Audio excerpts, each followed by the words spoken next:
Hey there, welcome back to Think Easy, where we make learning simple and meaningful. Today, I'm sharing a personal story how gardening taught me the art of focus with a little help from technology. Some time ago, I planted a few tiny seeds in a pot on my balcony.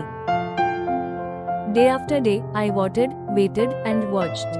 Slowly, a tiny green sprout appeared. Then another. Gardening taught me something profound. Focus is not something you force. It's something you grow. I wasn't scrolling. I wasn't multitasking.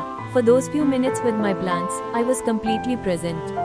But here's the interesting part, technology didn't distract me this time. It actually helped me focus.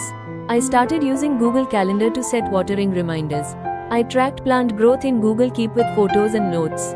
I used an app called Picture This to identify plants and check for diseases. Even the weather app became my gardening buddy. Tech wasn't the enemy, it was my assistant.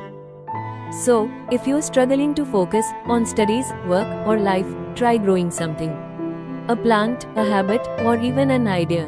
And remember, let technology support your growth, not steal it.